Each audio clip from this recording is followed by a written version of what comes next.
Hello and welcome to Retro Odyssey, How It's Made, a video where I'll be talking about how I make videos.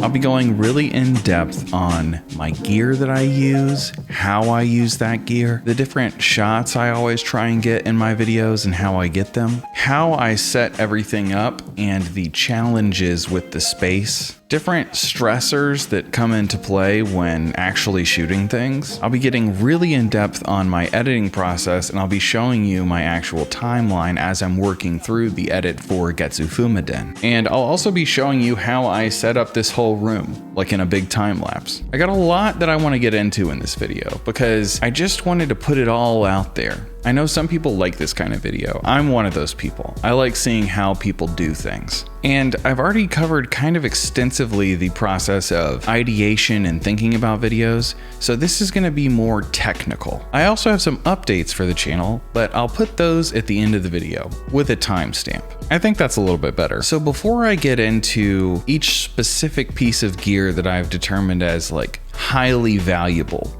for how I get my shots, how I shoot the footage for my videos, I want to take you on a quick tour of this space, which I shot already. I shot separately from this. Yo, welcome. Gonna do a quick overview of the room before I do all the serious stuff, basically. So I'll flip it around. We'll take a quick peek. Here's what we're working with. And back up. There's all my stuff. So I'll be cutting in and out, and I'm also going to offer some commentary along the timeline of me setting up this monstrosity. All right, I have it up. So here I am, bird's eye view. I used my magic arm to prop my phone up at the top of the squat rack to get this angle. The first step when it comes to setting up a Retro Odyssey shoot in which my face will be featured is to get everything I can out of the room. So that means moving all of Otto's toys, every piece of furniture that I can, and what this allows me to do is it allows me to push that desk, which is actually 8 feet long, by the way. It's a countertop from IKEA that I just screwed legs onto. It allows me to push that all the way forward as far as I possibly can, because what you just saw there is I moved my camera. I moved my camera all the way back to the tile because that's where my camera sits, at the very edge of the room, so that I can zoom in to the biggest possible millimeter that my camera offers. I have a zoom lens, and focus on my face as close to it as I can get it. The reason I do that is because it blurs out that background, which isn't even really a background. It is just a wall, and it allows it to look kind of like I'm in a studio, which I'm not. I don't have a studio. A lot of people are like, man, his setup must be really nice. It's not. It's pretty much, you know, it's kind of shitty actually. Like, it's very, very difficult to move everything around, as you can see. That's me taking out my key light and taking the little metal thing that makes it brighter off the Bowens mount, and I'm about to set up the diffusion I have for this. Now, I usually do this a few different ways. I actually have a big, like, 8-foot thing for book lighting. Book lighting's a thing I do sometimes where you refract the light off of a bounce board, and that goes into a big diffusion screen, and it creates a very soft light. The issue is I struggle with controlling the light in this space. So sometimes it lightens up my background a little too much, and it prevents me from being able to get a more saturated color background if I want. So here I am kind of finishing up, moving that up. That right there that I'm adjusting is a C stand, and it allows me to get my hair light up. That is a rolling light, and it's kind of nice, actually. It's really kind of upped the quality of my videos, I think, just allowing a little more separation. It makes it look a little more professional having a hair light, I think. I think it's a really, really big difference maker. I was kind of faking it before with that Falcon Eyes you see to the left, that tinier light. It's really thin, it's a panel. That panel I'm moving behind my chair is how I do my color. So I add color to the background by using that light. I can actually control it with an app on my phone. And here I made a mistake. Typically that love seat that I have currently under the bar on my squat rack, I will usually move that into the other room as well. Basically, this room serves too many purposes, but it's just the reality of my living situation right now. And so anytime I want to do a different activity, it means a complete rearranging of everything.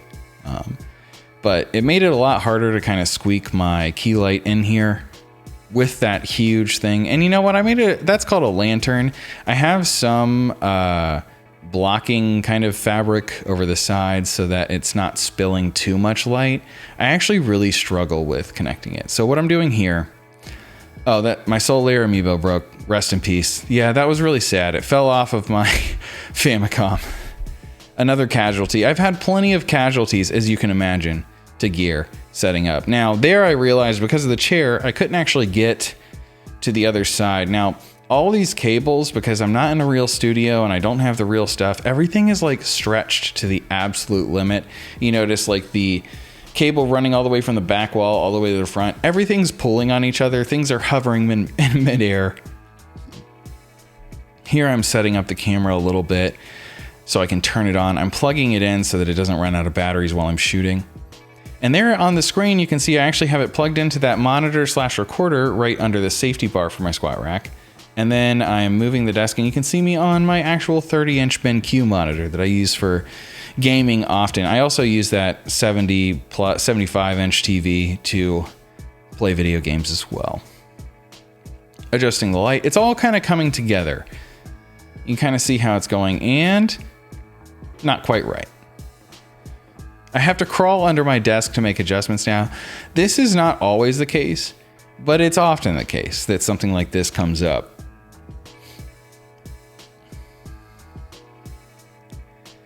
Slight little adjustments. I have a little thing on the BenQ monitor, like a little mark on it with a logo, and it says Quality HD. And when I do that, I try and line up my microphone and get that centered, because all this I'm doing myself, obviously, and it's very hard to kind of line things up and get them level. This takes a while. This whole process took 31 minutes this time, which is really fast. It used to take a lot longer. And it also varies depending on what space you're in. This is a 2-story place. The room above it is the master bedroom, and that area with the tile is actually a walk-in closet. And so before, I would actually have my camera at the very back end of that closet. Yeah, hey, yeah, congratulations, you did it. I'm also sweating. I'm hot. It's a lot of moving stuff. The lights themselves heat up the room. And so at this point, I'll turn things off and I'll kind of let myself cool down for a bit, but not before I grab my camera from up on the top of the squat rack.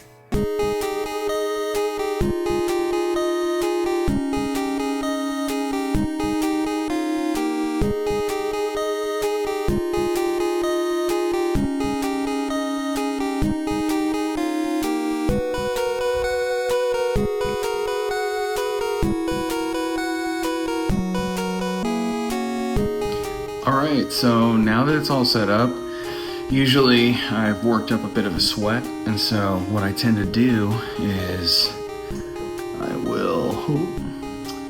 I will kind of turn some of the lights off and I'll calm down a little bit. I'll change clothes if necessary, and I will let my camera recharge, leave everything set up exactly as it is, but just allow myself some time to cool down so I'm not sweating.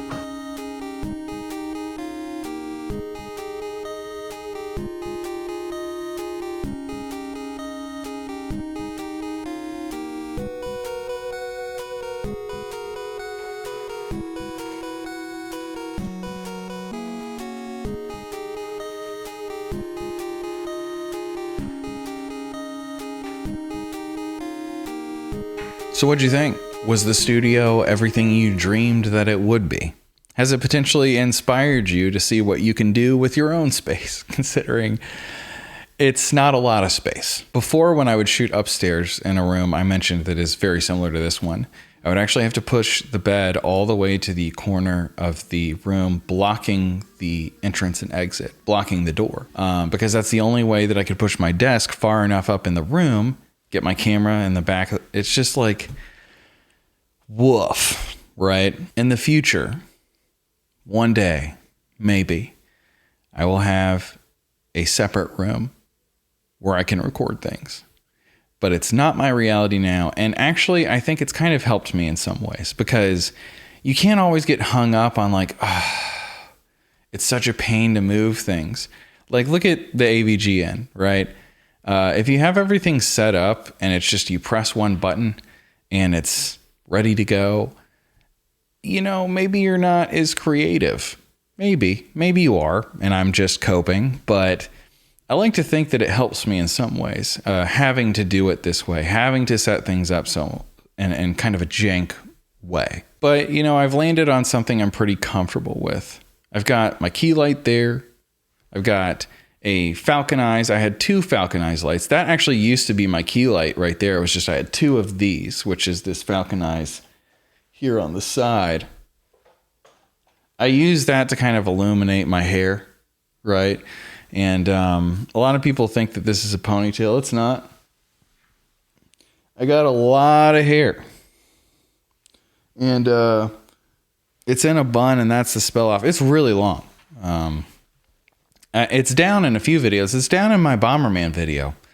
That might be one of the only reasons to check that one out. But that's actually just there for my eyes. It provides a little bit of light on my eye.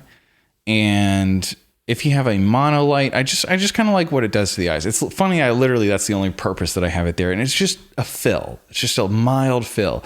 This will wrap around my face as well, though. And the hair light as well will wrap around the top of my head and cut me out from the background a little bit. I have my phone to the side usually. And that's actually an important piece of gear when it comes to creating this. This is the app that controls the RGB light behind me. And I can kind of, you know, adjust the color as I see fit. And the way that I have it set up, because there is some distance, it wraps a little bit, but it doesn't actually spill too much into the shot. So, and you know, it's not as bright as it can get. Like here, I can make it a lot brighter, cranking it up. And this helps. I used to have an older one called, my GVM light. That's still an important light when it comes to my setup. A lot of times if there are 2, I'll turn the brightness down. Let me get this set up so I can continue. That's a good color, actually. I like that. That's kind of similar to my first color. I always kind of go back to that Excite Bike video. It makes me a little nostalgic. But when you see 2 different colors, because I like to create gradients every now and then because I think it's just a little bit more interesting. It's because I'm using 2 RGB lights, and I usually place them on opposite sides of the room, and I kind of am refracting them, because if you just point it, you've got hot spots. It's extremely hard for me to avoid hot spots because that wall is shiny paint and it's not even, and there's lots of bumps in the wall and it doesn't look good. So there's like, I'm fighting with everything basically, is what I'm trying to convey. And the distance helps with that. The lens helps with that. The aperture being wide open when I shoot. I always shoot these and the TV shots at night as well, because that's the only time that I can actually control the light in my environment. It's not a studio. These are windows. Light spills in. They can reflect on the glass of the CRT, for example. I have to take a lot of things into consideration because they bother me. It's not like it's that big of an issue of some lights spilling here or there. And even all my efforts are sometimes in vain. Sometimes it's just still not going to be right. But you just kind of have to tweak it and make it work. I try to have the cutoff be, I'm not going to, like, I've reshot myself here, I think twice. Most recently, I Sent You Nicole, I had to completely redo. And it was sad. But sometimes it's necessary. But my general rule of thumb is I'm going to get a lot of shots. I'm going to get a variety of shots. But I'm not going to reshoot. You know, I have to draw the line somewhere. It's never going to be good enough. So I kind of have to force myself to work with what I've got, because otherwise I'd never post any videos at all. But I want to walk through probably the most important gear in my setup. Start with the camera. I have a Fujifilm X-T3, and on it I have the Fujinon, which is the lens company part of Fujifilm, 16 to 55 millimeter f2.8 lens. This is a sharp lens. It might not look super sharp because I'm shooting wide open, but it's not remarkable for photography, but it's one of the better lenses that you can use with a Fujifilm body, part of the X series. I had to learn a lot for this. And in fact, I kind of go into excruciating detail on my website on the history page. I made a history. It's incomplete. It's not finished. The language isn't perfect. I just kind of typed it all up and threw it up there, and I tried my best to make sure that things were spelled correctly. But my idea is I'm going to get back to it. Anyway, it's still worthwhile if you're interested in the entire process of how I came up with the idea for the channel, how long I've been thinking about it, how I started working on it. It's all kind of there, and it's probably better written than spoken. So I'll leave that for the website, and I'll focus in on maybe a small story here or there. Fujifilm, not typically what people choose to shoot. Usually it's going to be a Panasonic GH5. It's going to be a Sony A-series camera. Really one of those. Video is not the strong suit of Fujifilm. It's kind of hard to find what the strong suit of anything is. I was just doing a lot of research, and this is the camera I was vibing with at the time. Eventually, I'd love to get a film camera. Those are a little expensive, a little unreasonable to get something like that in this stage. In fact, if I had to look at all of my gear, the one thing that would be the next upgrade would be having a home with a studio space. I just really, really need that space. I can't stress it enough. Not because I want to get lazy. I want to put everything on wheels. I want to get all the shots. I just want to have a space separate so that we have more space to live in our living room. And shout out to my family for always being extremely understanding and encouraging through all of this. The video tripod that's sitting on is just one that I've got recommended from like a 8-year-old at the time video from DSLR Video Shooter, who used to be a little bit more popular, and he just kind of goes over different cameras and tests them out. It helped me make the decision on the X-T3 along with several other channels. And I don't regret this camera. I actually really, really like it. And I think it has kind of a unique feel and vibe to it.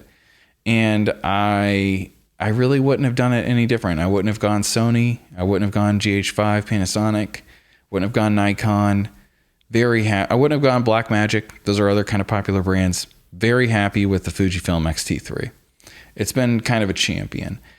I thought originally if I was going to have to get another one, I might get like the X-T4 or something, but I have less footage to show for this because I could not film this as nicely, so I should move on. The Falcon Eyes FE28 is these two lights that I already mentioned. They're huge.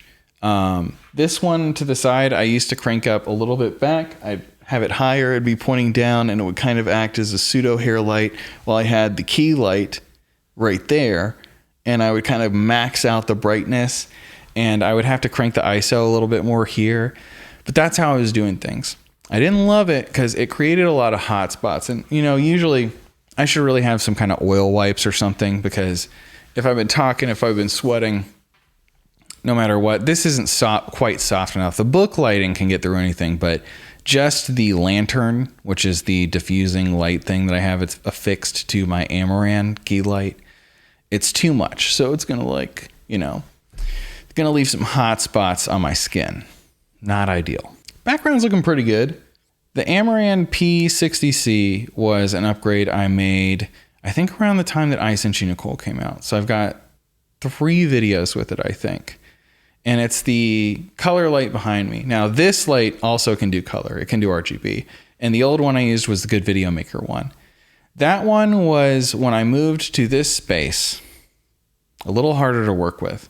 The shade of paint is a little bit lighter down here. And so things just weren't looking quite as saturated right off the bat. Also, the room itself is a little bit more wide open. So there's more space to cover, and it's not bouncing off the walls back at itself as much. And so I really didn't have enough power to work with. It was all the way up intensity wise. And when I moved into this space, that was an upgrade that I had to make. I had to get another one because I was doing it with just 3 lights for a while, but that was like a 4th. And also this one I got for my birthday that same year. Now, this is a beast. The Amaran 300C is out of control. I kind of got it to future-proof a little bit. Like, it's not quite so crazy as some of the lights out there in terms of raw brightness. And it's actually a little less bright than some of the things that don't do RGB. But it's already been so useful. It's just, this is a Swiss Army knife light. And it's also the first light I've had that hasn't been a panel. All of my lights are panels. The Amaran 300C is not. I forget exactly what the acronym is. It's like SOC or something, or LOC. It's something on chip, and it's just the style of light that is. It's a single point light. It's extremely bright. It focuses in one direction. If you crank it all the way up, it's actually outrageous. It really is a little bit overkill for this space. But when I tried to do it with one that was about like a few $100s cheaper that I got, and I set it up and I tried it up, I had to return it because it just wasn't cutting it. It was maxed out. It was just barely getting me where I needed to go. And I wanted something that was going to like stick with me, you know, something that really felt like growth. And I got a nice stand for it too. It's got wheels. It's made me want to put wheels on absolutely everything. Now, I should mention this. All the spinning shots, everything that's ever spun in one of my videos was done with this cheap Lazy Susan jewelry spinner I got off of Amazon. It's honestly due for an upgrade because there's a little part that drives me crazy when it's going along its track that goes kind of like and it makes it harder. I kind of have to skip those frames if I can when I'm doing some of the spinning game type stuff, or, you know, I've been doing it since the beginning though. I've really liked, I like just like, if I'm going to show something, I want to have there be some kind of 3-dimensional motion, like not just a zoom, not just a pan or a slide. I like having like, let's get every angle. I have the physical media. How can I best show it off? I want it to be in your hands. You know what I mean? Like I want you to really have it right next to you. I want to really lean into what gear I have and use it as best as I can to just like show you the angles and show you everything up close to the point that you just can't get on another channel. It kind of like something to set it apart, something to give it value. There's lots of other things I'd love to incorporate. I'd love to have a macro lens someday, you know, to get like real up close in there. But I need to focus a little less on adding more and a little more on the output. The output is really the biggest issue with the channel. I'll touch on that a little bit in the later part of this video. I have a green screen that I'm not going to show setting it up. I use it sometimes for this channel, and I also have a big roll of green fabric, and that's honestly what I use for most of my bigger shots. If you want to see what that looks like, you can actually kind of check the end of my Getsu Fumiden video where I kind of show how I used it. Also, I'll be going into great detail in the editing portion of this video. I use green fabric with the Lazy Susan as well for the spinning shots to help me cut things out, but I still have to go in manually and cut it out to get it extra clean. Especially if there's any green in the game, that complicates the process. Now, another important piece of the puzzle is my computer. I have a MacBook Pro 16-inch, and it has the M2 Max chip inside of it. And it has been an absolute game changer ever since I got it. I got it before the Dark Souls and Zelda 2 video, and every video on my channel and on Waiting for Nintendo has been edited on this thing since then. This has been huge because it allows me to edit at work. It allows me to edit away from home.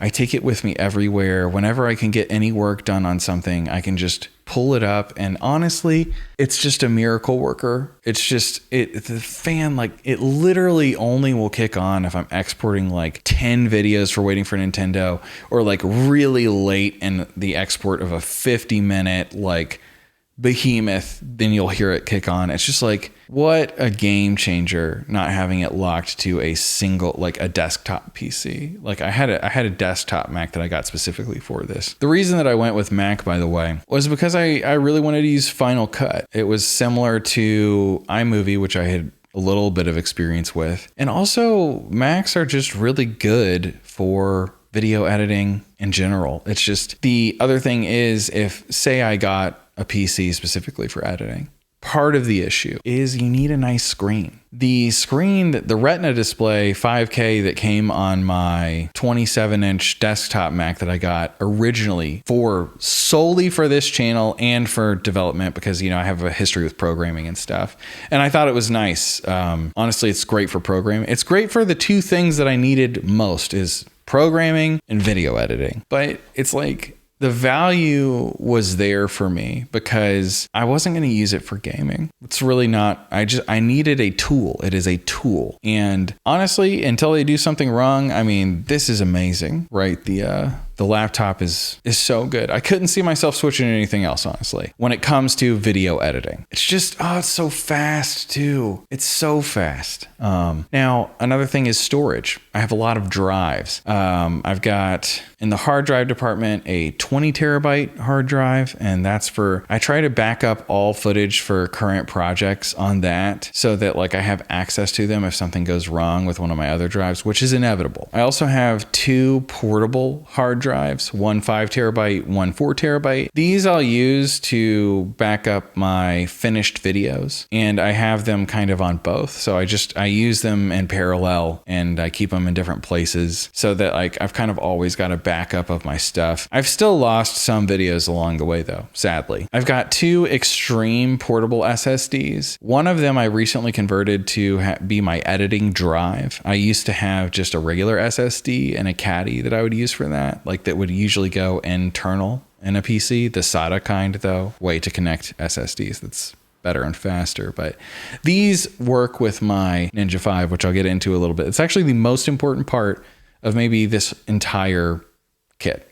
It has maybe made the biggest difference. But I've also got a few more of these. I've got 1 2 terabyte and then 2 1 terabytes. And that's what I use to capture footage. It's what I'm using right now. It's plugged into, I'll go ahead and get into it, the Ninja 5, the potentially most important thing that I got for this channel. This is what records all of the video. My camera, one of the downsides is it just can't do it all internally. It'll overheat for 4K, for the highest quality, and you have to have an external recorder. And when I was thinking originally, well, I could just shoot it in 15-minute chunks. That's a pain in the ass. You don't want to do that. No one wants to do that. It's going to interrupt your flow.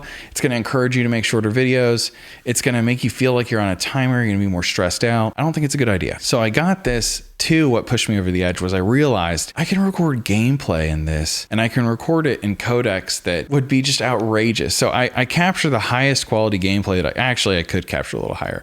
I capture in ProRes 422, and the file sizes are huge, but at the end of the day, having it all there, not in something like .h264 or whatever, I think it makes a difference when I'm exporting. And it can also do HDR. It can capture HDR gameplay as well. And the best part is it doesn't have to be plugged into anything. I don't have to have my computer open every time I'm recording gameplay. It's very non-intrusive. Just imagine if you do this, if you've recorded any gameplay before. Imagine a device that sits next to you that you plug an HDMI cable into that records directly to an SSD that you just didn't rip it out, plug it into your PC. There's all your footage. It's as easy as that. And you don't have to have some bullshit Elgato software, or you don't have to have OBS running in the background. There's no issue that arises. And it has a screen on it so you can see what it looks like. You can always verify too, because it has a little tally light that's going on and off when it's recording. And if there is an issue, if it does drop a frame, it lets you know with a little kangaroo symbol. This thing rules. Absolutely out of this world. It was more expensive when I bought it, and I think they're a little cheaper now, but still kind of expensive. Can't recommend it enough. I will say though, when I bought it, as with a lot of my gear, as I detail in my channel history on my website, I cried because I don't have a lot of money.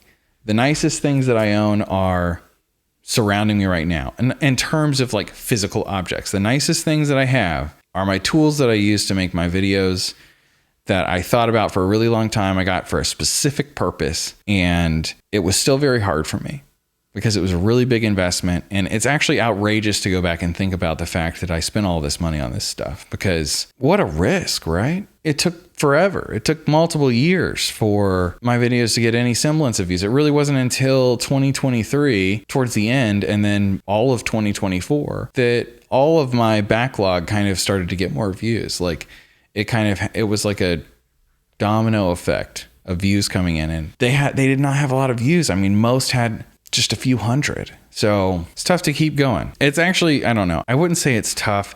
It's tough to see things get that low of a viewership, but for whatever reason, I've always just been so locked in. And there's never been a moment in the history of the channel where I have seriously considered quitting or anything close to that. And I have nothing like that on my mind now. It's all about moving forward and trying to get more out there. Now, I want to talk about the desk a little bit, because looking back, it's actually one of the first investments I made pretty much just for the channel. I thought for I was doing some research. I wanted like a big, nice desk, a big workspace to sit down and shoot. What's interesting is the earlier channels, or the earlier videos on my channel, I'm not sitting down.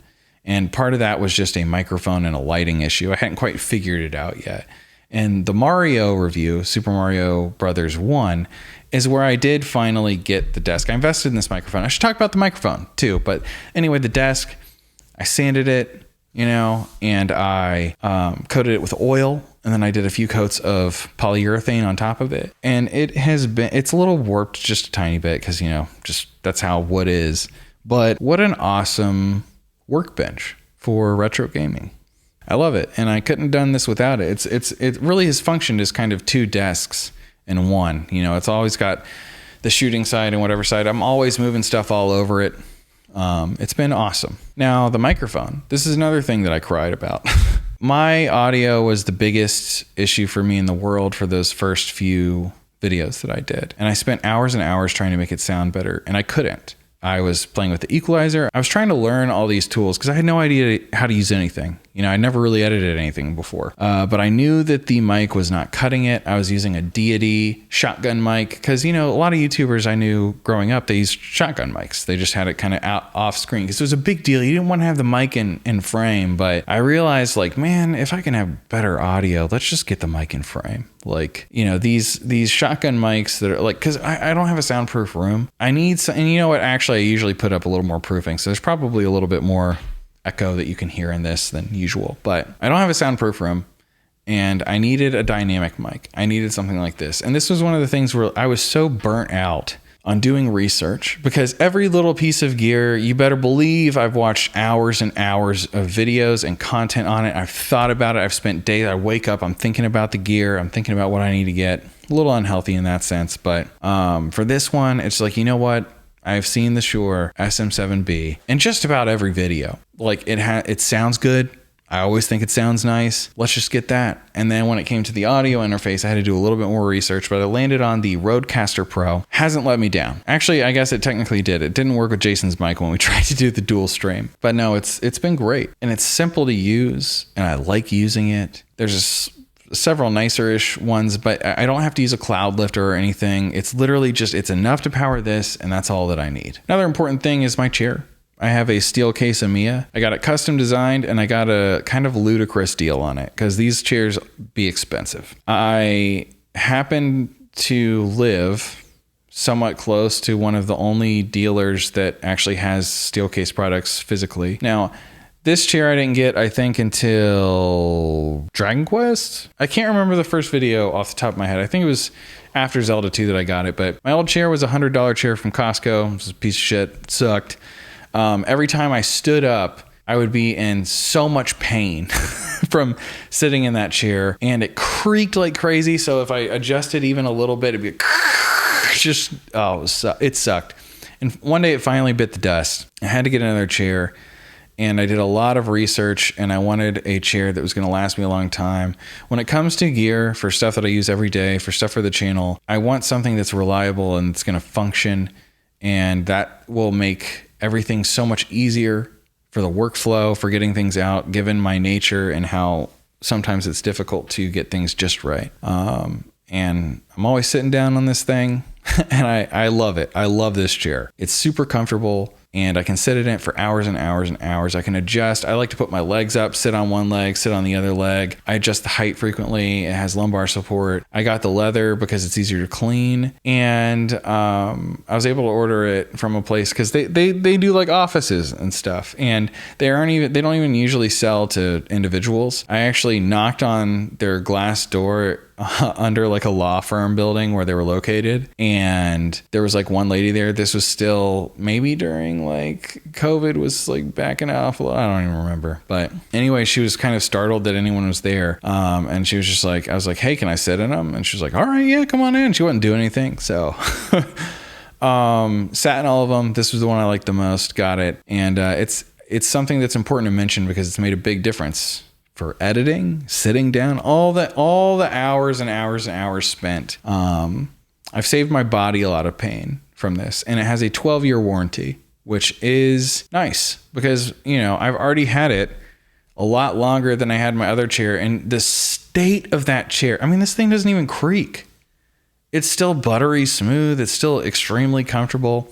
The leather has stretched a little bit, but I knew that was going to happen. Anyway, shout out to this chair. Now, I also have like a few other little pieces of gear. One of them is the magic arm that I use to hold this my camera up when I'm doing live streams if I have access to the Elgato HD60, which sucks. I don't like that thing. I use it for streaming though. And you know, mini tripod. I have a mini light that I take with me sometimes, and it helps me in a pinch to get kind of a little splash of light on my hair for like the Dark Souls video, for example. It helped me get a little bit of lighting on the beach when I was shooting the Doki Doki Panic video. I have like a lot of little tools that I might show on screen for a little bit, but we're going to move on from the gear because I think I've covered all of it except for the falconized panel up here. That's actually a rolling thing. It rolls out and there's like a little thing, but I'm going to get into some talking points that I've listed out here about different things with the videos, different things I struggle with, things I think about. So when it comes to shooting the video, I'm always trying to get a few shots that go into every Retro Odyssey video. It's going to be your family shots, which is all of the different kind of things that come with the game, and then close-ups of all of that stuff. The insertion shots where I'm inserting the game into the console, and the close-ups of all of the different games, pamphlets, stickers, or cards that sometimes come with them, the manuals, etc. Then I get the CRT shots, which that's something I should mention too. Two things I'll show. Well, I won't actually show this. The CRT is huge for the channel. It's branding for the channel. I talk about when I purchased it, why I purchased it on my website, but basically I just thought it would be cute to have a white TV. I was into white tech at the time. I just liked the way that it looked. Anything I could get, you know, I got a white mechanical keyboard, a white mouse, I got everything. So I wanted a white CRT, and the KV series from Sony is one of the only ones to really offer it. A lot of silver CRTs out there, not a lot of white CRTs. And it's still kind of a creamy off-white. I got a great deal on it considering what they go for now. And it's also slightly older. A lot of people mistake it for the KV9 PT50. It's the PT40. It's slightly older. You can tell because it has a line of buttons on the bottom and they're not diagonal. And it also has a little bit more resilient plastic and analog controls on the side, which is really fun to play with versus digital. I did not get it with the stand, but it's kind of the branding for the whole channel. It just kind of naturally happened that way. Shooting the CRT shots is something I might get into a little bit more in another video. But basically, I'll tell you the basics. You're gonna wanna open up that aperture and then crank down as necessary, but start wide open. You're gonna wanna figure out what your TV is running at. Most in the United States, CRTs are 60 hertz. So you wanna match your shutter speed on your camera by making that 60 hertz as well. Now, here's the trick. Once you get everything in focus and the shutter speed's matched up, your aperture's wide open, you've adjusted the ISO accordingly so it's not blown out or whatever. Focus is huge. You're gonna wanna switch to manual focus. The thing is, a lot of these CRT screens are curved, and you wanna start with the aperture wide open. The aperture kind of controls how much like this way is in focus. So if it's a really cranked up, like let's say it's like f22, behind me is going to be in focus. This range is bigger in focus. Now, if it's like f2.8, like this is now, you're shrinking it down. So like my face is in focus. If I put my hand out here, it's going to get blurrier the closer I get to you. You know, the background's out of focus because it's focused in right here. The curve matters in terms of focus. In my experience, you get better looking shots when it's just ever so slightly out of focus. For the Trinitrons, they've got a grill, and you can notice this. Like if you're zoomed in too much, it's going to cause problems. And you have to consider that CRTs are going to be shown on a variety of different screens and a variety of different resolutions, and it will be impossible to completely avoid that issue of like the waviness and the lines on screen. I think some people refer to it as the moire, but you can minimize the effect by having it be ever slightly so out of focus. Maybe it's just the tip of the edge of the CRT, like where it comes to the top of the dome, maybe focus on that and have the sides be a little less in focus. I have sometimes intentionally made the whole thing out of focus just to get a better look. Now, if you're coming in for the glamour shots, which I also like to do, which is like extreme close-ups of the TV, then still keep it wide open, I'd say, but it's okay to have things kind of like the focus be off and weird and hyper focus on the grill or a few of the pixels. Trinitron's huge for the channel though. It's an important piece of gear, as is my HDMI modded Famicom. Shout out to the HDMI modded Famicom. Now, another talking point is I like to be thoughtful with the color. That is something that takes a while, and it depends on what the game is, and it depends on what the game's box colors are. And sometimes there's not really a cohesive thing that's going to work. It involves a lot of trial and error, just playing around. It helps that I can adjust with the new lights the color on my phone. So I can kind of play with things. I like to throw it up, set everything up, see how it's looking on the monitor, and then I'll start adjusting the color from there. Because this monitor and that monitor, they kind of give me a different look. This one's a little more saturated. This one's a little more washed out. People watch these on a variety of screens. So you have to keep that in mind. Sometimes when I watch a video on a screen I don't particularly like, it'll make me feel bad about my video, or that my video is too saturated, or it's not saturated enough, or it's not bright enough, or it's too bright, it's blown out. It's tough because, you know, people's TVs, they have automatic settings.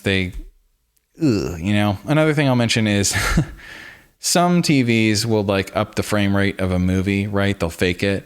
I shoot in 60 because most NES games run at 60 frames per second. I bought the camera with the capabilities to do 4K 60 strictly because I wanted to match the gameplay.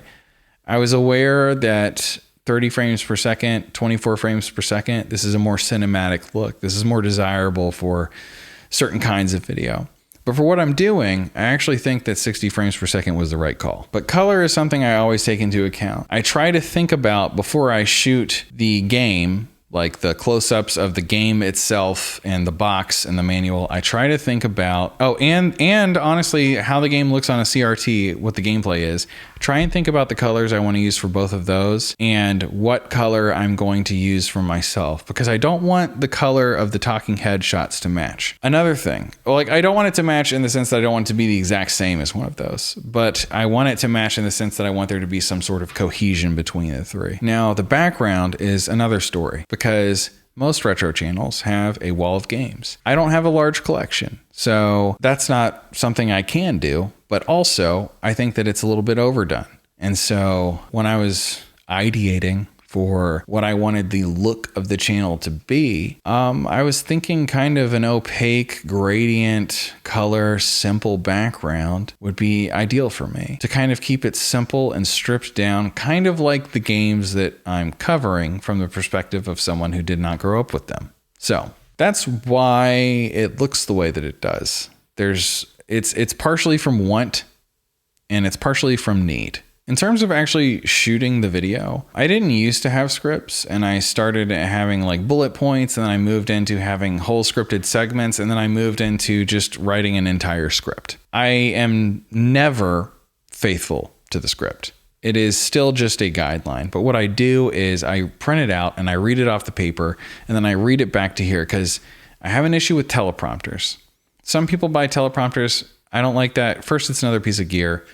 Second, I can always tell. Like if I'm reading, like I'm gonna pretend to read. You can always tell. Like when people's, I'm having to imagine the words to the fake words to read right above the screen. You can always tell though. I want it to be natural, and I don't care if it takes longer because I have this separate recorder. I can record for an extended period of time, and I can have a bunch of blank space. In the editing process, it means I have to trim it up, and that's, it doesn't take that long though. And I don't know, it's just how I like to do things. I don't have any script at all for this though, just like a couple bullet points. So now one last talking point before I reach the editing portion of this video, which I'll also include a timestamp to the end if that doesn't interest you, but I would recommend you check it out at least a little bit because it's a huge part. And I will mention right now, I think it's both. A lot of people think that, man, you have such high production values or you have such good editing. They play into each other to make them seem better than they are. So my editing is somewhat rudimentary. I do things in kind of probably not the best way generally. I learn more as I go and I get quicker as I go. And now I actually feel like I'm a competent video editor, but I'm hard carried by some of the gear that I have that's a little bit better than other people in my space. Being able to get nice shots and just have those to lean on means that you don't have to work as hard to edit something crazy. Now, the problem is I get carried away on both sides of it. I try to focus. I don't know, man. It's so funny that so much of my videos is just the gameplay, but it's really front loaded. Like that first, the intro is always nuts. And then the bridge, I try to make real clean. The insertion shots, the title announcement, then any skit that I do, and then into the overview. Always try and go all out with the editing on the overview. Then it does slow down a little bit when I get to just talking about the game. And then I get to more face shots towards the end, a little bit more personal. Now I edit a little bit more at the end as well, but I don't go crazy. And then a lot of times now I have an outro that takes me a couple days to edit. But the last real point I wanted to get to was stressors. This might be a weird thing to talk about, but a lot of times I'm not loving the way that I look physically. It's something that you have to get over. Some people, it's how they sound. Some people, it's how they look. For me, it's just I don't like the way my skin is. I'm not in as good of shape as I want to be. I might be heavier sometimes. I fluctuate. My weight fluctuates a lot. I'm definitely not where I want to be right now. My hair is greasy. Do I need to wash it? Do I need to what do I need to do? I can't get the lighting right on my hair. I can't get the lighting right on my face. Nothing it's just, there are lots of different stressors that you kind of have to just get over. Sometimes it's, I was just sick. Is my voice well enough? Can I record? It sounds maybe just not quite as good. Should I wait an extra day? Should I wait until next week because I have a piece of acne right here and this is going to be up for a long time? So should I wait until it's better? In general, I found that I just have to force it. You just have to force yourself to get out there and get on camera and get it recorded. And usually in the editing process, that fades away. A lot of times what's hard for me is when I realize I just don't like the way the background looks. I just don't like the way the lighting looks. I feel like I look bad. For video game content, you don't even have to appear on camera. I don't know exactly why it was so important to me. Actually, you know what really it is I didn't really intend for my channel to be so focused on even showing gameplay.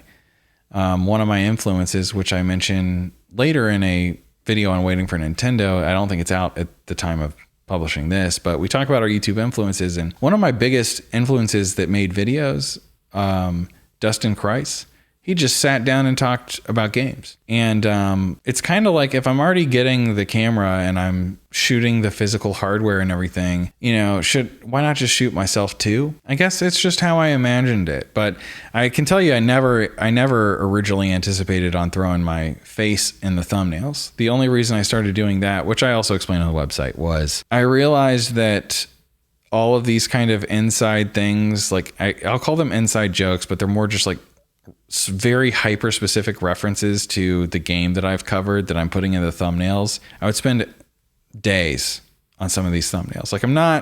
I was not gifted at thumbnails. I'm faster now, but I'm still not great. But I would spend a really long time making these elaborate thumbnails. Hinotori would be a good example. Even Dragon Buster has a lot of stuff to it, but that no one would really understand unless they had played it. And since I'm some of these games are really obscure. None of that's going to hit for anyone, and it might be put on a watch later. There's no real urgency. But if someone likes my videos and they see my face, sadly for me, it means like, oh, click. It really helped within the platform. I think it makes them less shareable outside of the platform, because I'm not a very conventional looking dude and I'm not like hyper attractive or anything. So I feel like it might be a bit awkward to share a video with this face in it. Maybe it's not, but I just kind of feel that it is. So it's more a play for people who already know who I am and a play within YouTube, within that space.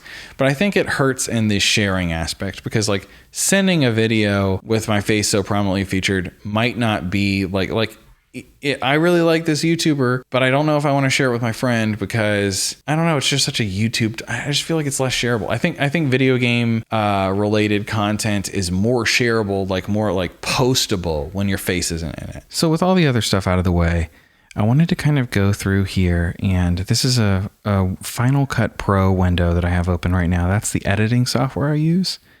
And I wanted to kind of go through and kind of explain what the process of actually editing together an actual episode of Retro Odyssey looks like. So first things first, I always like to scoot these over here. And I already have opened the library, so it's loaded up. This is the Getsu Fumaden library. It's actually EDT1 because there was an issue and I had to load up a backup. So this is actually a backup of the original library.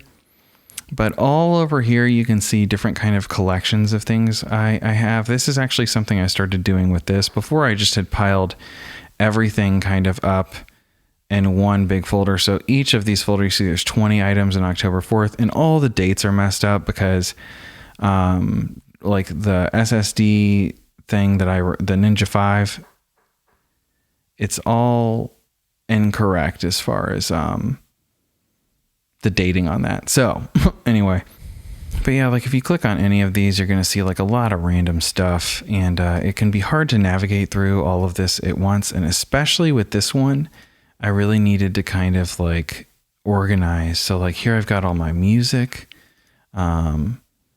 like different music tracks I had screen recorded to try and get in there, especially ones for the older games.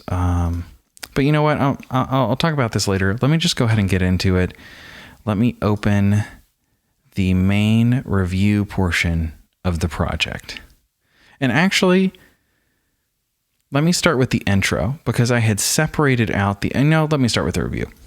Okay.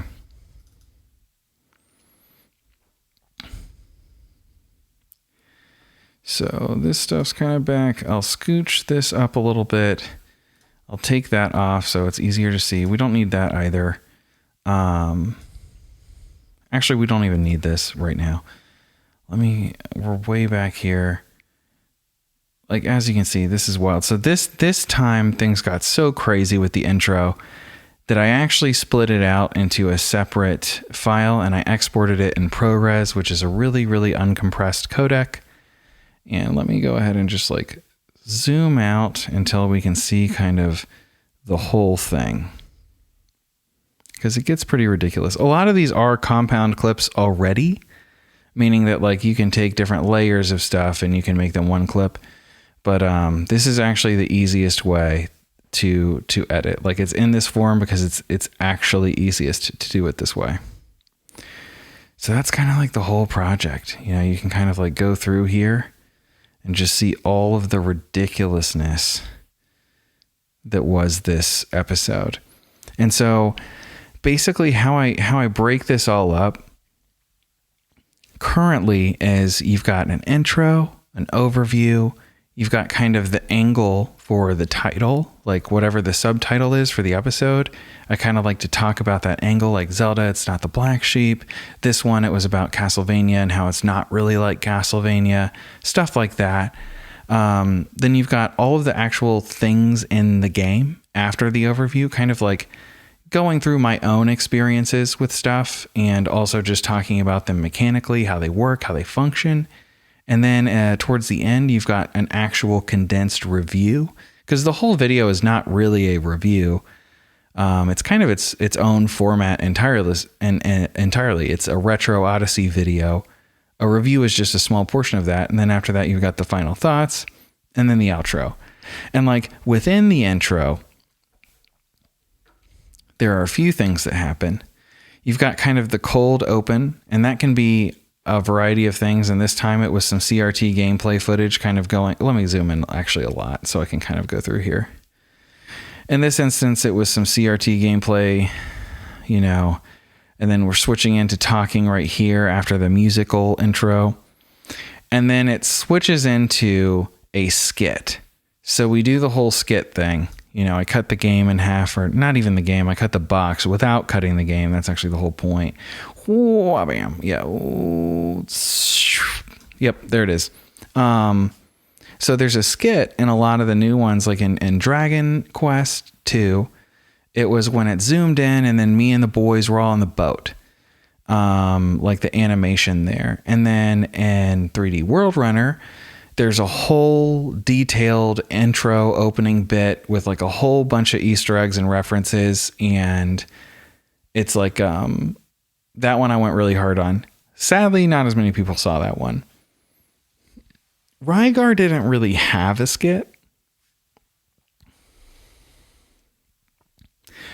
But then I Sent You Nicole, the quote unquote skit was just the fact that I was learning how to do these kind of spin moves, which I'll show you how I do it in this video. And then with this one, obviously it got way out of hand, way crazy. So now that you've kind of seen it like in all its glory, I'm going to back up and I'm going to kind of go into just the intro so I can kind of show you what's going on. So this is all of the stuff for the intro. Starting here, here we have the music for the game down here. Like if I make this is just like portions of the game, you know, like, and I'm taking the actual music from the game that I recorded. And here I have like a CRT shot, and even on the CRT shot, we've got some effects going on. So let me see. Because like this on its own is not very interesting. You've kind of got to add stuff to it to make it pop. So this crop is what I have right now. I'll go ahead and show it. It's a Ken Burns crop. And if I highlight this here, I'll pull this down so we can get a better look.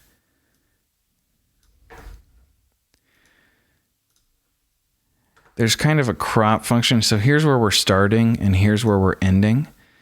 And like if I remove this, it's a lot less fun to watch. It's struggling to kind of keep up because we're in editing mode, but like that's a little less punchy than starting in. So like a lot of these, you know, a lot of time. See, here we can see them. A lot of time goes into figuring out what needs to be like the correct starting position, the correct ending position. And for some reason we're hung. And like where we may need to go, basically,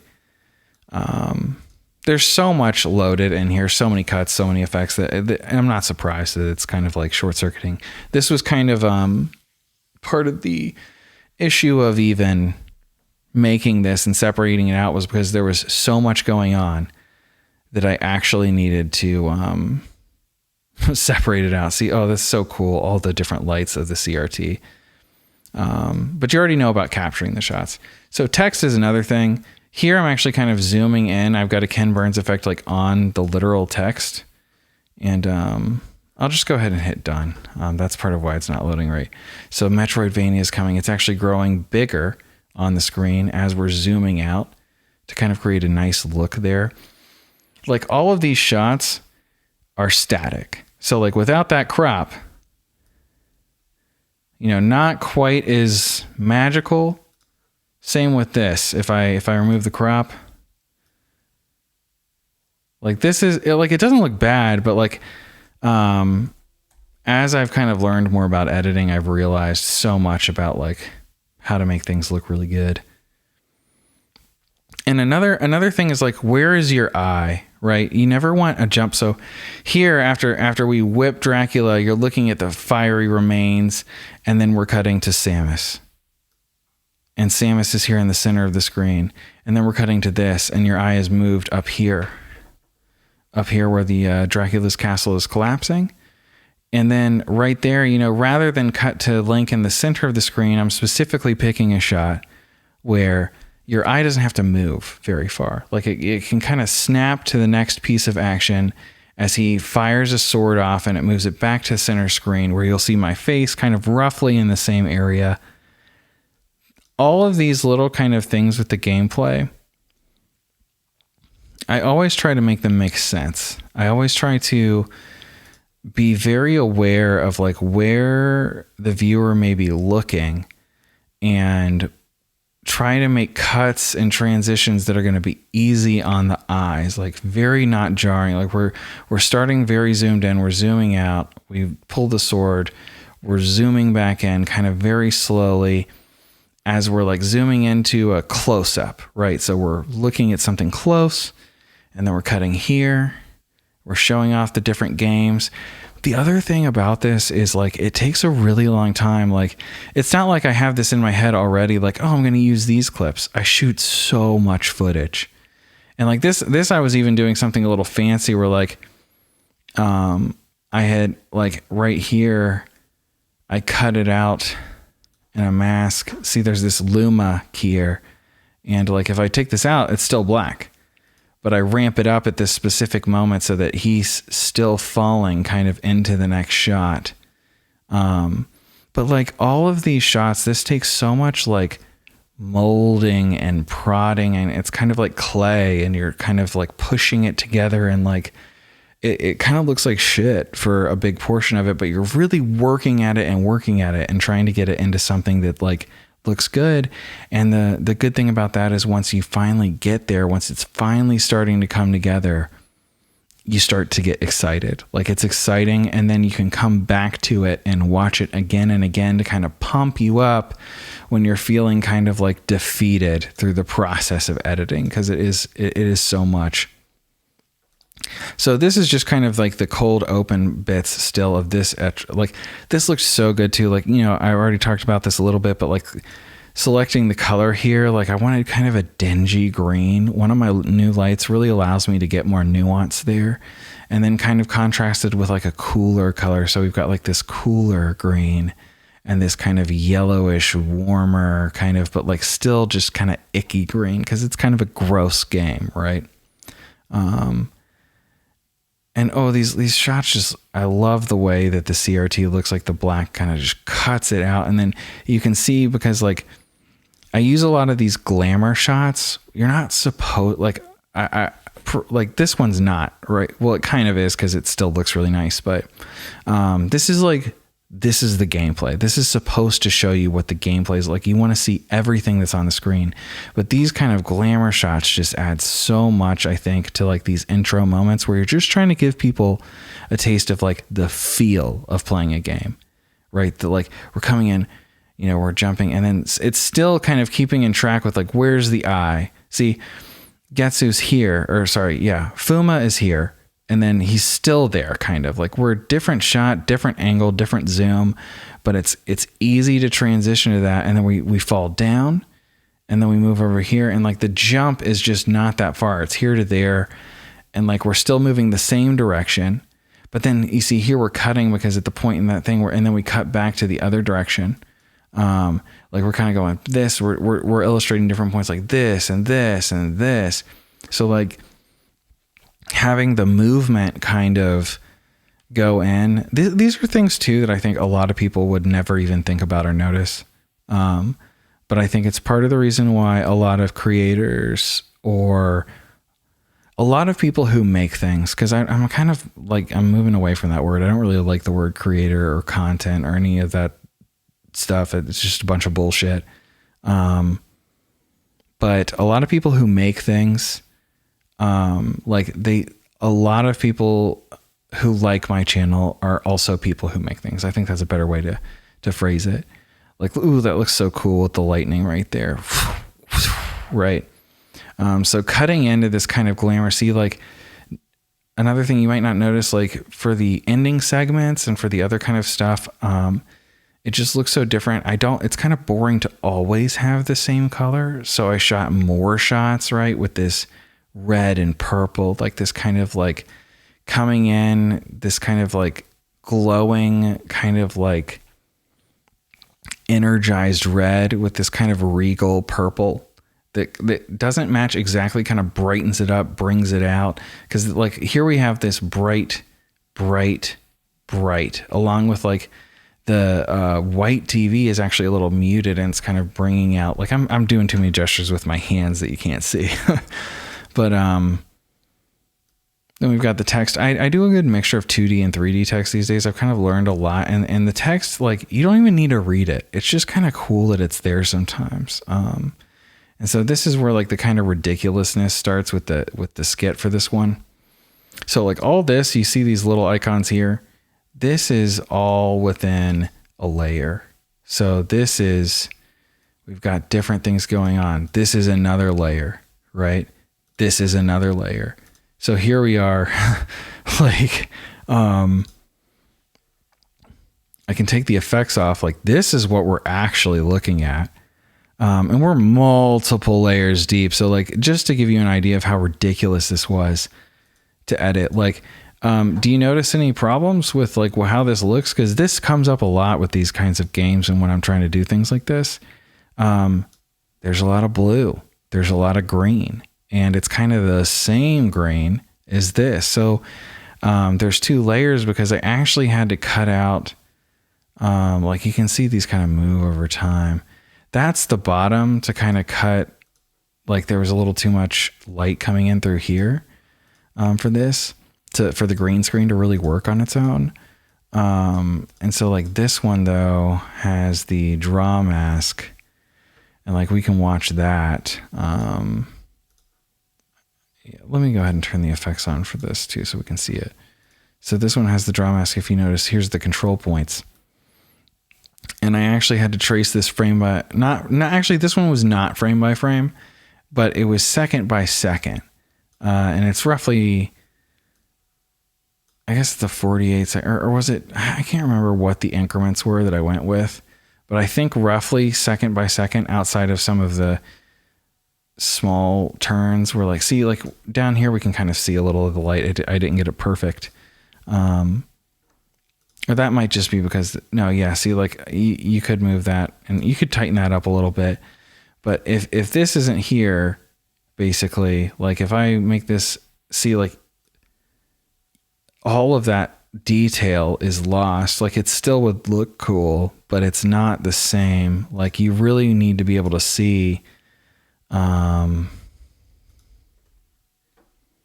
everything, you know?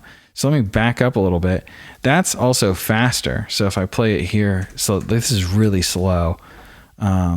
Here it's sped up, so I retimed it. Like, yeah, it's fun to look at this. So this is what we're actually looking at, right? So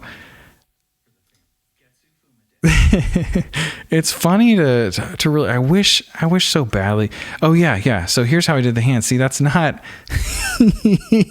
see, I made the gesture to make it look like I was reaching, right?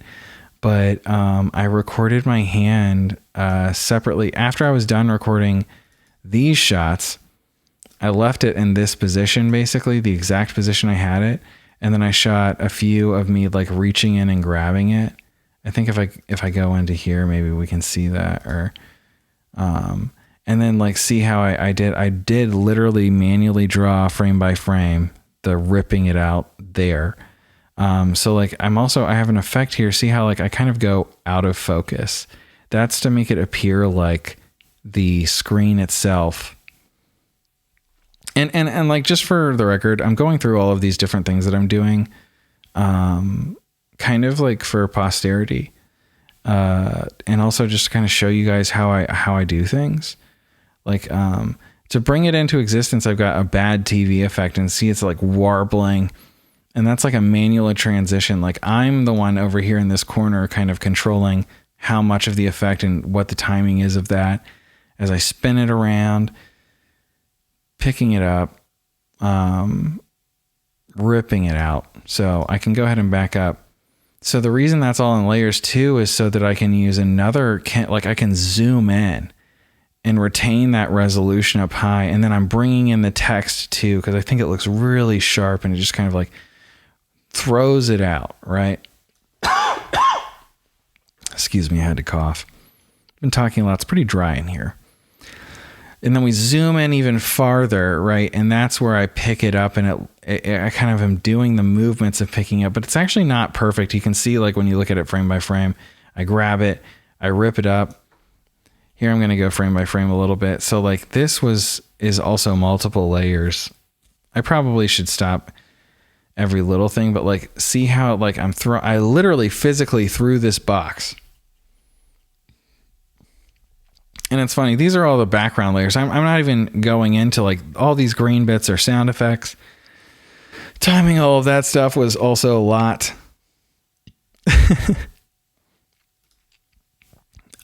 I even, for some of the sound effects, I started doing like compound clips of just those. And here, like, we're throwing it up. So I throw it up, I let go.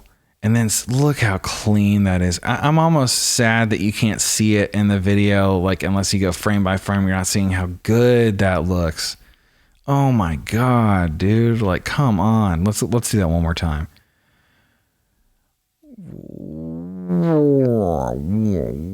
God, dude. That was so awesome. The transition is happening as I bring in, this is 10 box spins. So it's like 10 faster spins. So I have more to work with.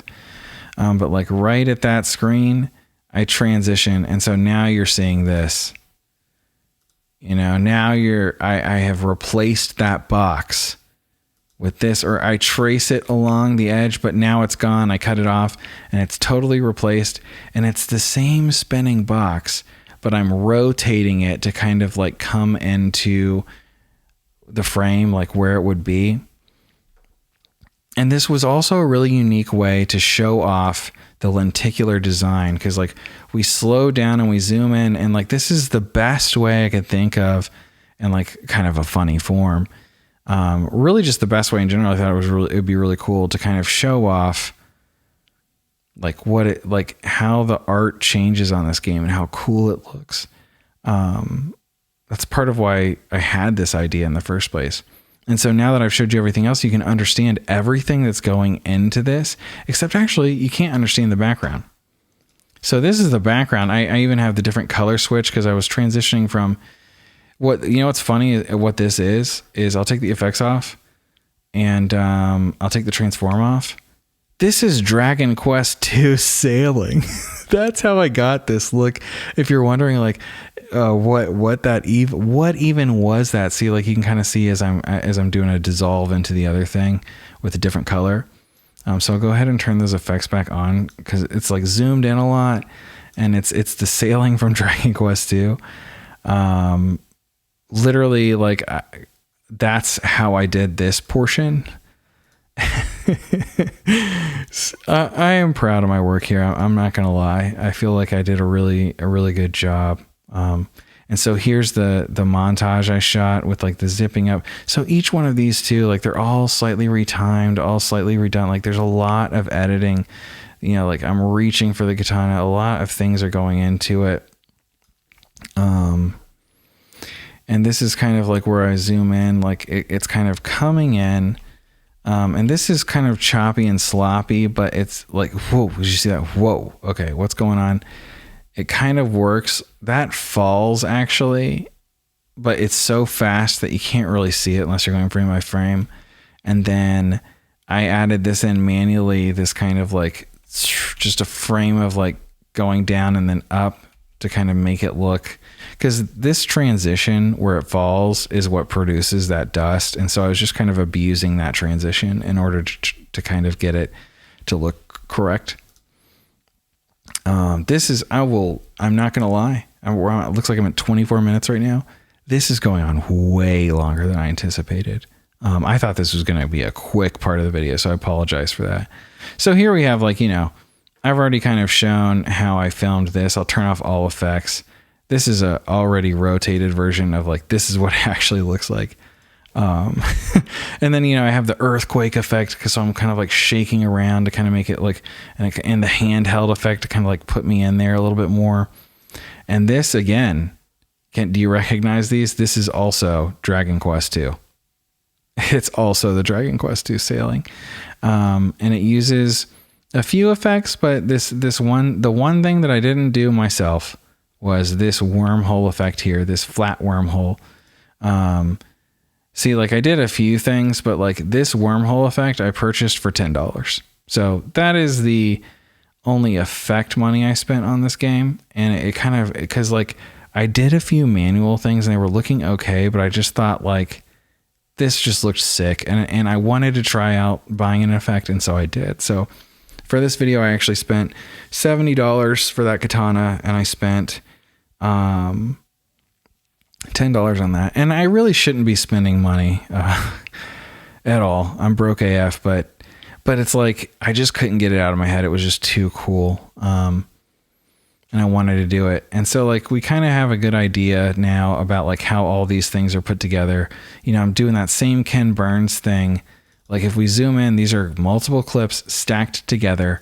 And then I use the Ken Burns crop effect to kind of like keep the resolution as high as possible frame by frame. Then I'm bringing in Zoro from One Piece. The joke here is that in this moment in the show, you see he slashes the leaves and they don't cut. And then later he slashes the stone and it does. So he's learned to hear the voice, the vibrations of different things, so he can choose what he cuts, as I'm trying to choose to cut only the box to reveal the game from within. It's funny, all of this stuff, and like still getting comments that are like, video starts at 3 minutes and 10 seconds. Like, like you were that desperate to learn about Getsu Fumiden, really? Like, come on. So yeah, I'll just kind of, I guess I should go through the spinning. See, like there's two. So like as we're coming in here, this part is not the spinning yet. This is still me on the bench. So like I can take this off. Like this is just me on the bench still, but I cut to me spinning, and the spinning thing was what took the longest of this whole sequence to edit. So these are different spins put together. I'll go ahead and like, actually, you know what? I had exported this separately as a separate spin. So this is actually just the spin, so that if I choose to in the future, I can reuse this. But I should go into that and cut it out, I think. So that would be in junk, I believe. Let me go back to junk. It should have like a lot of this raw footage that I did. Yeah, so like, because this is worth seeing. This is just so that's the final slash. See, this was literally frame by frame. So for this stuff, I'm literally adjusting each of these frame by frame. This must be the spins. Like, it doesn't maybe look like so much, but I promise you, like literally every frame, I'll kind of go through frame by frame. I'm drawing it every time. And that's to cut it out, because the green screen here did work, but it didn't do everything.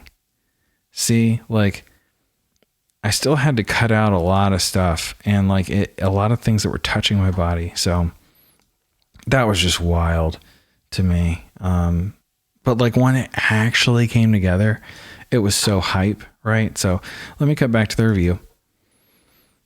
Gonna try and speed things up probably. Oh, not the review. I was actually still in the intro. So we do our multiple spins, and it kind of zooms in, and I'm using an echo effect and a trails effect and kind of switching between those two. This is coming up, and I'm going between. See, like I'm warping into the wormhole from tossing it up. The same color scheme. This is a cool tunnel effect from that same wormhole thing that I had brought up. It had two modes. It had the flat wormhole that you saw earlier, and it has this tunneling effect. But I still had to play with it. Like I had to change a lot of the settings to try and make it look really cool. See how like, I think it looks really sick how it's kind of like kaleidoscoping there. And then I transitioned that into a clouds thing, and I made this myself using the clouds that are there and adding in some radial blur, and creating a compound from that, adding a gradient to the bottom portion, which you can see down there, and also speeding it up a lot by creating my own clip, because the you can't actually speed up the it's a built-in the clouds effect. Then we come in again, we're ignoring all the sound because like that's just placing different whooshes and whatnot, which is also something I wasn't used to, so I did learn a little bit about that. We come in and then we appear out of nowhere. This was just so fun. This was so much fun. Look at all that's going on. Like, see, like there's so many layers to this. All the different cuts, the timing. I'd never done anything like this. And then cutting through, you don't see it here. But I actually used a sparkler. This is a sparkler. Sparkler GIF. What's funny too is I tried to make my own. I took my green screen outside and I got sparklers around the 4th of July and I tried to shoot this myself. But it was just too bright. And so I just found a GIF online to use. I really try and make absolutely everything myself, but that I didn't. So when we cut through it, I'm tracking it like frame by frame with the sparkler. Then we're falling. This one was fun too. This is also another, just like take off the effects, take off the transform. This is what it actually looks like. Coming over here, whoosh, we whoosh down, we fall, we're sliding the sword. And this is just like cutting the game. And like I did the same exact angle for this. And so you can even see the sparkler on the corner, trying to make it like just add a little something, something. And this was the other part. It comes out a little faster and then it starts falling, goes back a little far. This is what made the whole thing and tied it together. And it's also just for fans of the show, because like I understand like the intro dragging, I absolutely am milking it. Like I know some of the comments about people like, oh, you know, it was a little too long for me. And a lot of them are new commenters, and I get why they think that, because they don't understand this is the other part of the intro that I have every time. It's the bridge. I'm bridging from the cold open to showing the physical stuff, because for me, this is very visually interesting, and I always want to see what does the game look like? What's the manual look like? And so I'm kind of giving you impressions here. This is actually 2 different clips. I'll hit view on this. I had just this, and I had tried a different color scheme with this, and so I kind of bring this in more. I think just by going through this, these clips are all also like, you know, I kind of have a pattern. I want to show a little bit of everything as I'm like going through between like the title card and like what I said in the intro. Oh yeah. So I was see that growing. I was trying something where I was showing off a screen for a little bit of like, would it be cool if like boom, and then I come in here and boom, you know, showing off the different, but I realized it looked shitty. So a lot of things you don't see here, because I try a lot and they do look really bad. And so like I have to kind of change them. See, like this is like, I'm not actually zooming here. I do the zooming in post. Like this is kind of like what it looks like. Oof, I'm losing energy. But that's okay. We're kind of, this is the most like edit heavy parts of each video. There's just a few principles I kind of want to illustrate for like the later stuff. So like we're cutting in all on the same shot. Part of the benefit of shooting in such a high resolution is that I can do this. I can get away with it. And I've been kind of doing this beat to the music kind of thing in the past few episodes, and I like it. And this is where the text comes in. So usually I like to do something, since this is like, I'll like if the game's logo's coming up, I'll match the text going up. But when it just turns on like that and there's no sort of movement or anything, now I've been just really focusing on this 3D text and like bringing it in. I have a lot of control over the text. Like I can adjust it, you know, I can adjust the colors, the gradients, everything. Like I'm putting the yellow and the green to match the yellow and the green and the red to the red. Bringing it in, bringing this in. I kind of had a little yellow on top down to the red to kind of make it stand out with the white. Episode 25, making it more green to kind of like line up with these green yellow hues over here. Like, I feel like there's a lot of things if you pick it apart, like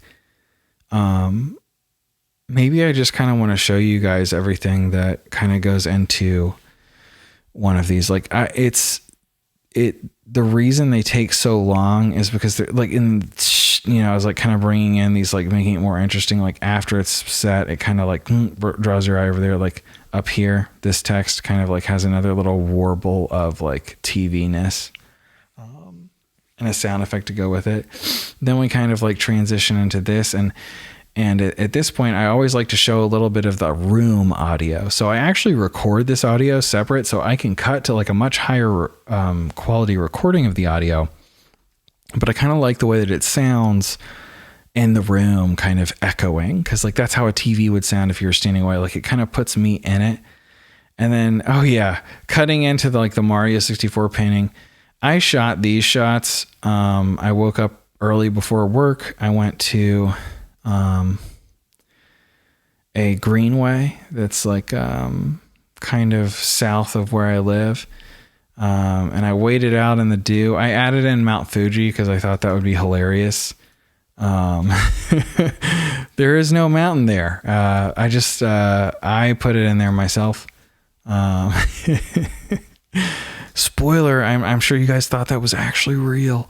But it's like kind of going away, and the mist was just beautiful. And this is an imperfect shot, and a lot of it is out of focus. Like only like the foreground would have been in focus. But I just kind of liked the way it looked. It just looked nice. And I liked the sun spot. I was like, as it goes across the lens, and this was also a part of the video. Like here, it's literally, we're in the same place. It's just, this is the difference between facing the sun and facing away from it. And I panned over this way. And then this is the shot here where my buddy Spencer came out after I had actually shot the other stuff. And then he helped me like kind of frame this because it would have been a nightmare and I would have been losing light trying to do this by myself. So he pressed record for me and set up and brought his camera too. I brought my camera. I shot the other stuff with my camera and this was with his camera. But then the Japanese stuff I had actually printed, or I had drawn in Sharpie on foam board really big. And so I kept having to check like kind of like over to the side.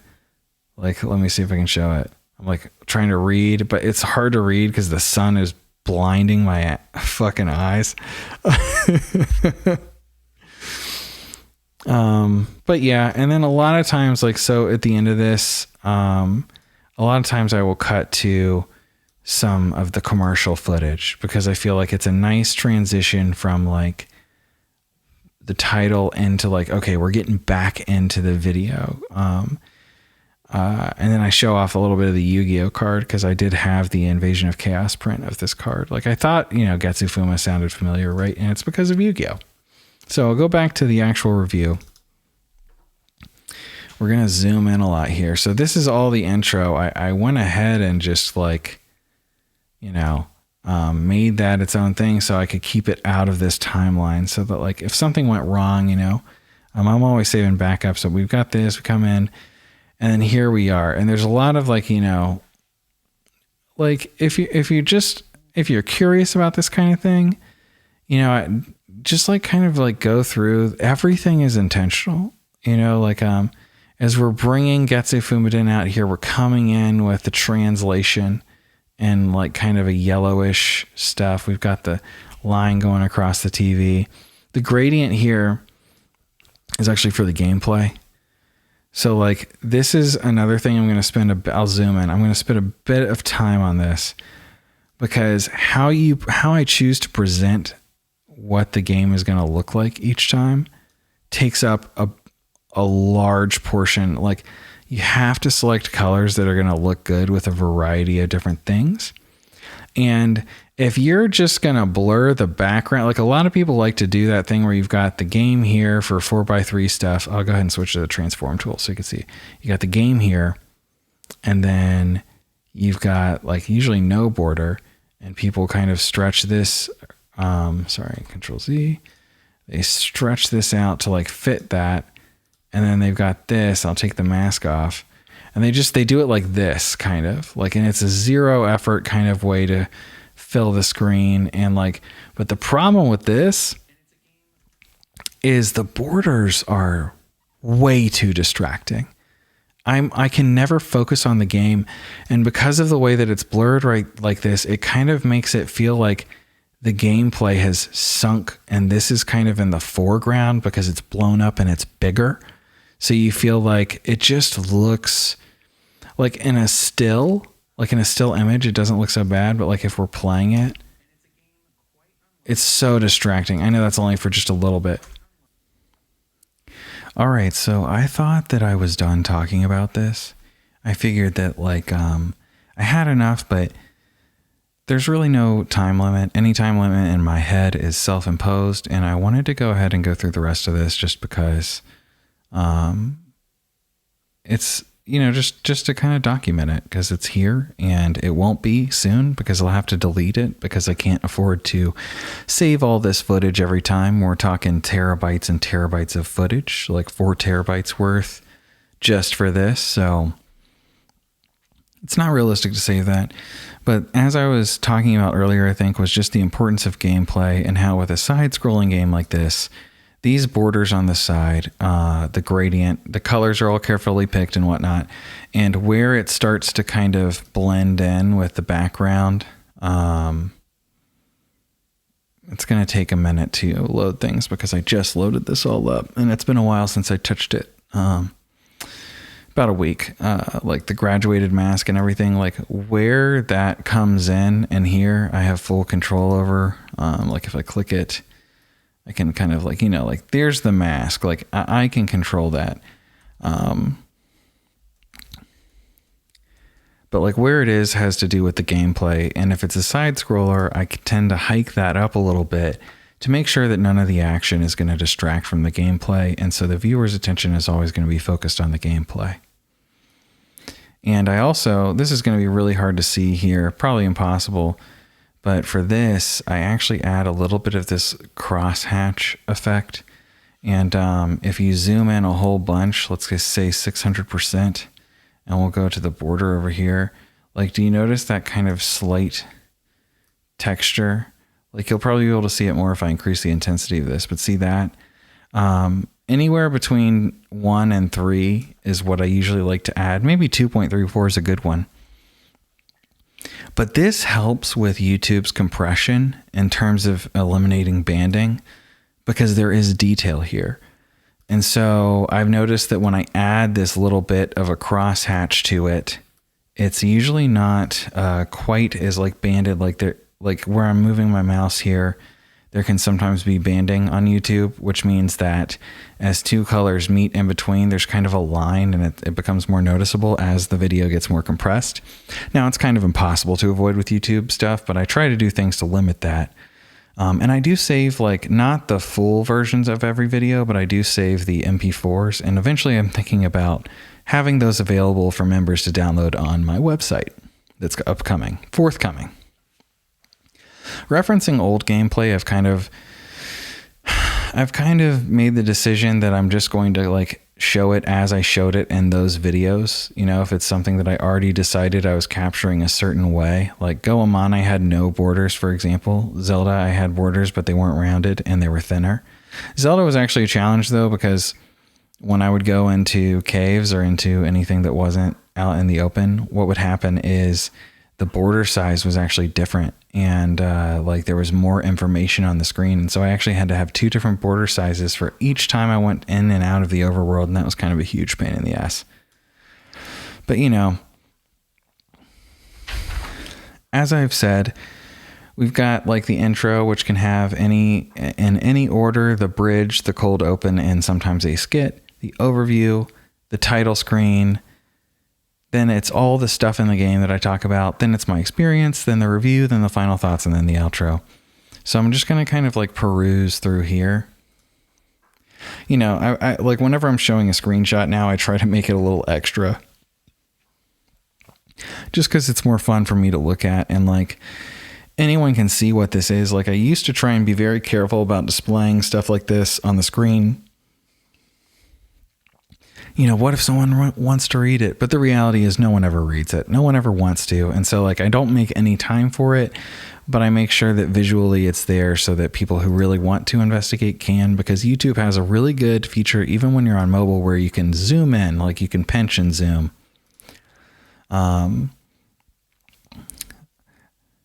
Here, this was really crazy. This map scroll.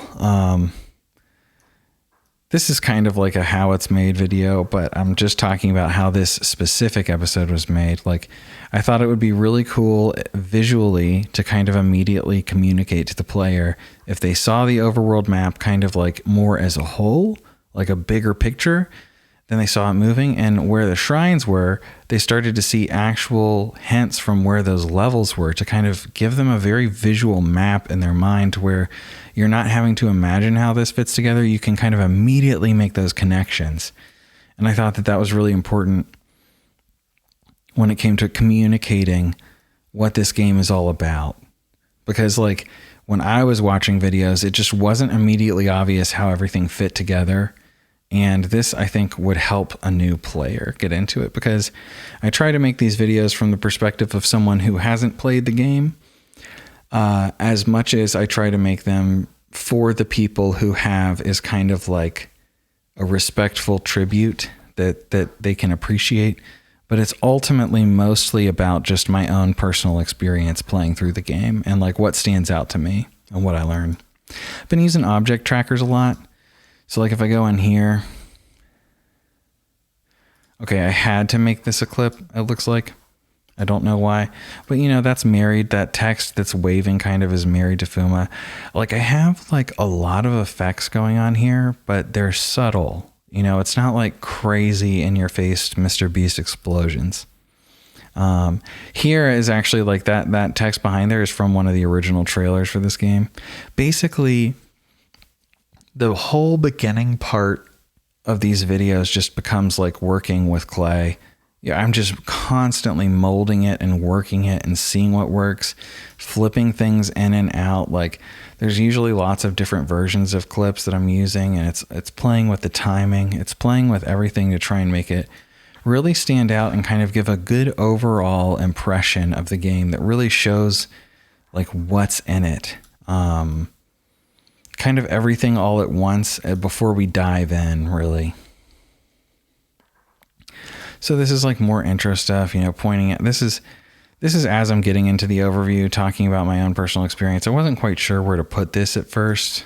This stuff about finding out that these bosses actually had names after I had already written the script or was in the process of it.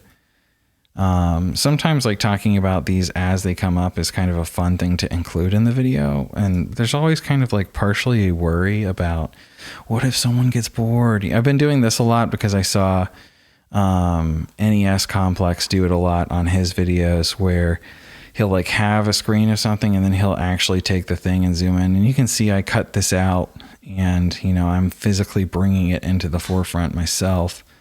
There's more stuff. There's one other really cool effect from like right over here. This arrival effect cracked me up as I was editing it. I was like, it'd be funny as if to illustrate him coming to the world, because the game just starts here with you just standing there. But I thought it would be funny if there was like a boat taking you, and the boat is actually the boat from Dragon Quest II. And then we have SpongeBob, myself dabbing, and Getsu Fuma himself playing the Taito drum. But if I go in on this was kind of like a lot of like, see up here is like all the different changing of like the positions of those guys. And this is actually a hybrid of like it looks like the water's moving because of the angle that I'm pulling that down from, but it's just the footage from Dragon Quest II, the same footage from Dragon Quest II I've been using like all this video. And like, as I move it, you can see like here, I've cut out a big chunk of the map. Like I stenciled it out, as well as this. This is like another layer.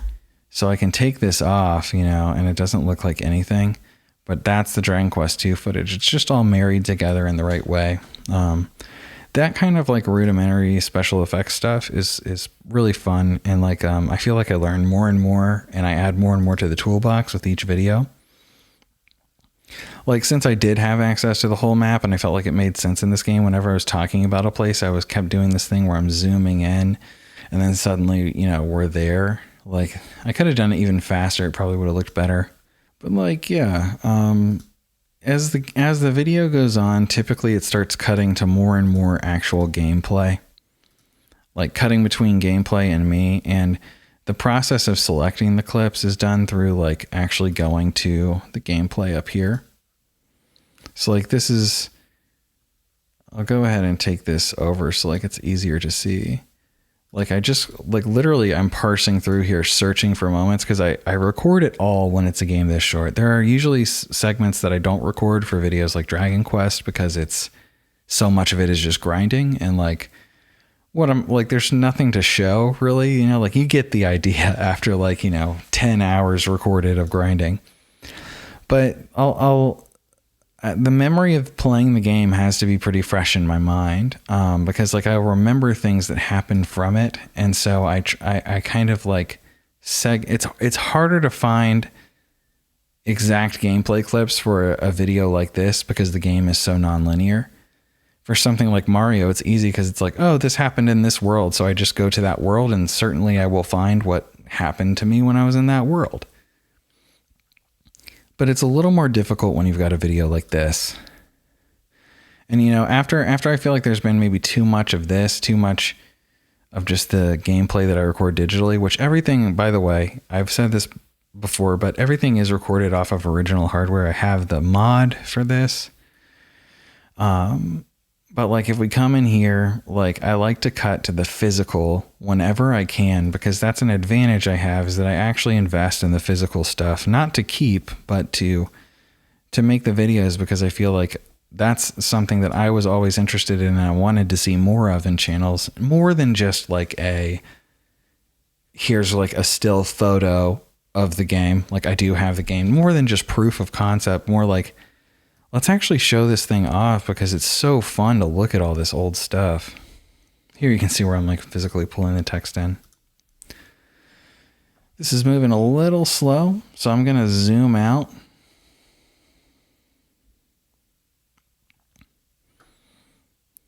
Just like a wider overview of everything that's happening. Just to give you an idea of everything that's going on, I'm just going to kind of start scrolling through here. Man.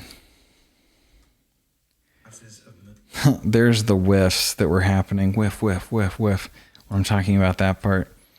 You can see that I'm here down. Like the whole video is always recorded like this. Where like I am reading scripts for part of it, you know, and I'm looking up for part of it to talk. It's been like that for a while. I used to do no script at all. I would just do bullet points to make sure I didn't forget stuff.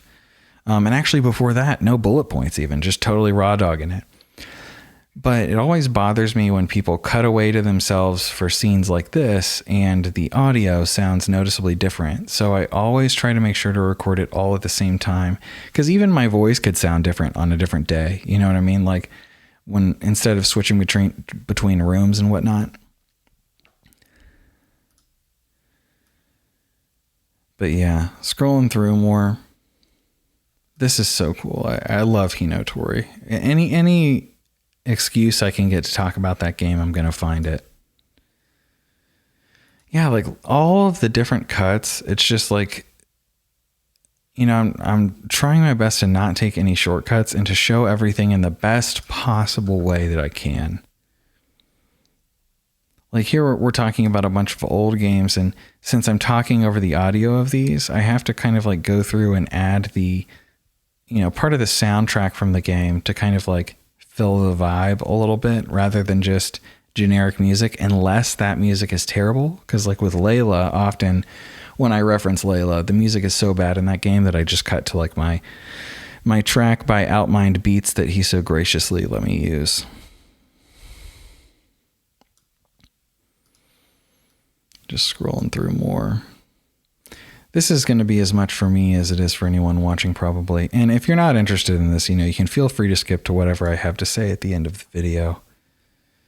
But I'm going to speed it up. I'm going to go ahead and just kind of scroll through. Like it's just so much, always. so much time and effort, and I hope that it's worth it. You know, I hope that people enjoy it. It's kind of hard when you're at the end of something like this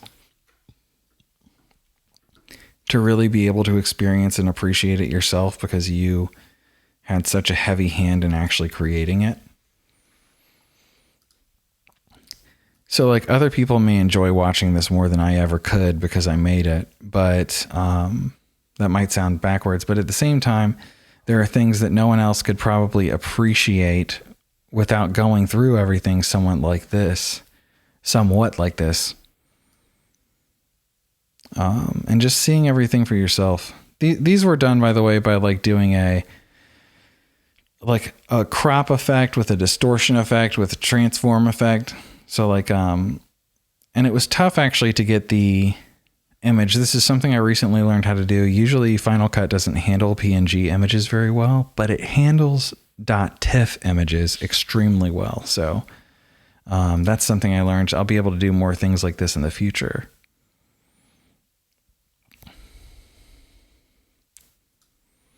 But yeah, usually you're going to see a lot more of my face at the end of a video as I'm kind of talking about, you know, my final thoughts or whatever.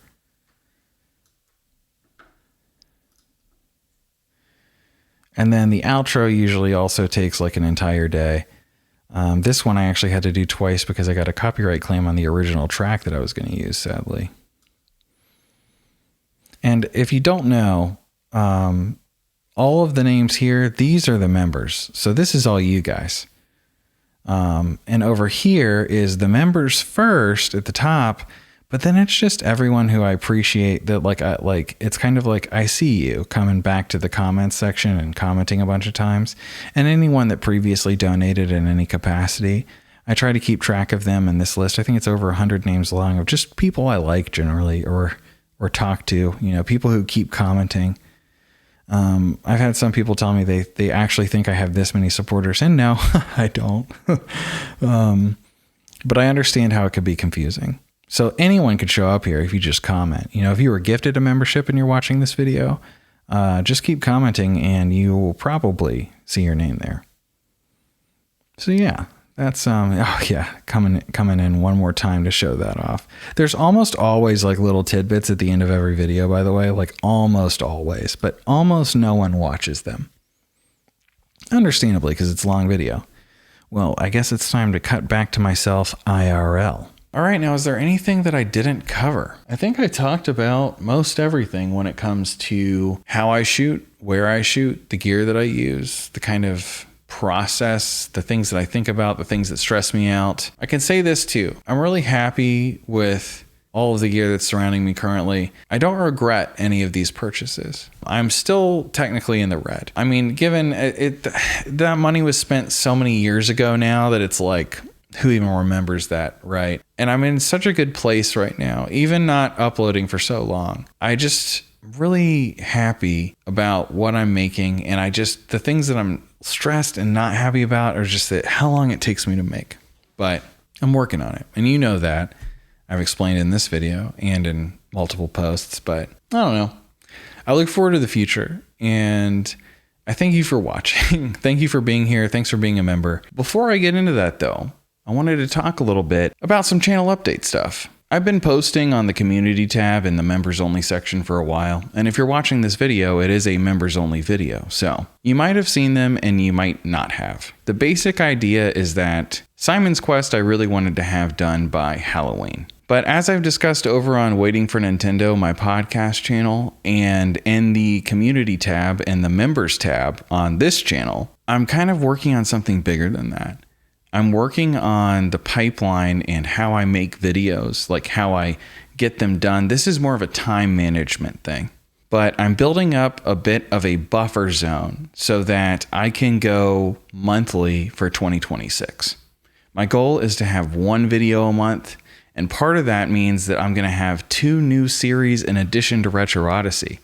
I've hinted at them a little bit, but I'm going to tell you a little bit more about them. One of them is going to be a retro-based series, not too unlike Retro Odyssey.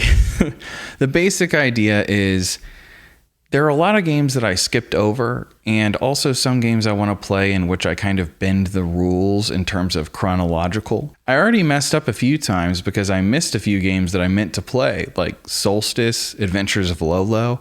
I didn't realize how much earlier the Eggerland games came out, for example. And there are other games that I had made cuts to earlier because they were just too simple. I didn't feel like they were worthy of the Retro Odyssey treatment. A while back, someone had reached out to me, a fan, through an email. And this fan in particular really wanted me to play Maniac Mansion and Solstice. And that's what got me thinking about this originally. Now, this was over a year ago, and I didn't take it too seriously. The Retro Odyssey-like season is going to be called Minus World, based on the Minus World in Mario 1. Initially, I was going to call it the Minus Season, but it just doesn't have the same ring to it. The idea is I'm going to start with episode -1, and I'm going to work my way up to negative infinity. It's going to be a series in which I cover games that are potentially too small to base a full Retro Odyssey on. I'm going to be covering games that I've already passed over chronologically that I kind of want to touch on. And there's really no rules, but it's going to be structured, the video is, in a very similar way to how I do Retro Odyssey anyway.